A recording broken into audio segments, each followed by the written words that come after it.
Kagera majority liko Wakamba na Wakikuyu na Wakikuyu. Kwa hivyo wewe mwenyewe utaki jamii yako. Ukienda Kisumu huko wewe goods, unajua kupatia goods pesa. Hawa watu ambao wako Jakaranda hapa, sasa hizi tunaongea hapa, hawana kazi. Umeandika nani kazi? Mpaka sisi hapa tuko na Kemsa, tuko na Coca-Cola, airport kuna kampuni chungu mzima, mpaka Kabarzora. Umeandika nani kazi? Oria mwenyewe ni mtoto wenu nyumbani, ndugu yako nyumbani, ulimpeleka kwa kampuni ya kuchoma ya chuma. Huyo Oria ulikupeleka kufe kwa chuma.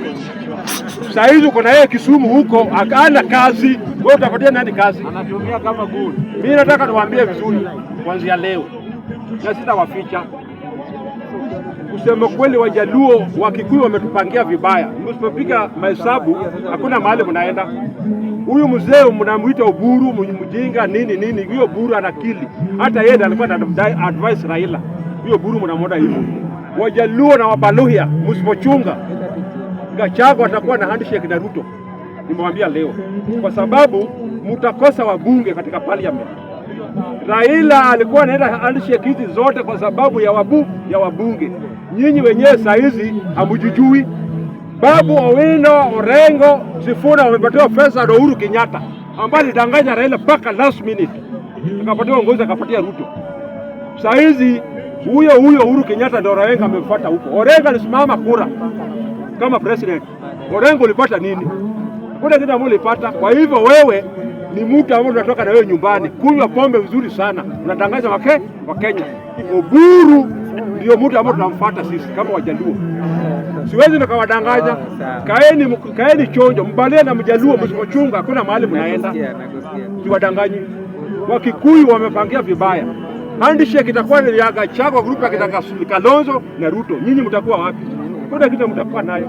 Kwa hivyo mimi nasema hivi, mtu ambaye anakuja kusema hapa eti mkutano ya Kisumu ilijaa, hiyo ni kama mvua ya mawe, utajikinga ndugu yangu. Mvua ya mawe paka ujikinge. Raila alijazwa uwanja mara nyingi sana. Alikuwa president. Yule mzika hajamaliza mwaka mmoja kwa kaburi. Alikuwa president. Sasa Babu Owino na Sifuna na Orengo, jazeni kiwanja kabisa, lakini mahali mnaenda hakuna. Sisi tunaangalia watoto wetu watapata kazi namna gani. Hiyo ndio kitu tunaangalia peke yake. Sio nini. Mimi ni mzee, nimebakia na miaka kidogo niende nyumbani. Hawa vijana tumezaa watapata kazi wapi? Nyinyi wenyewe wabunge Wajaluo, naongea na nyinyi wabunge Wajaluo, kuanzia Migori uje Kisumu uje Homa Bay mpaka Siaya, amwandikake watu kazi. Nyinyi ni wachoyo. Bado mnajua kunywa pombe kwa bana na wanawake. Hakuna mtu mnapatia kazi. Mbunge mmoja peke yake ambaye anaweza kumsifu. Mbunge mmoja peke yake, Kalori Omondi peke yake ndio mbunge ambaye najua anafanya kazi Luo Nyanza. Huyo mbunge mmoja peke yake, Kalori Omondi. Na Kalori Omondi, mimi nakuombea Mungu mahali ambao huko saidia watu. Wewe ndio unafanya kazi katika wabunge wa Jaluo wote. Hao ambao wamebaki ni fake PR bure. Asanteni sana.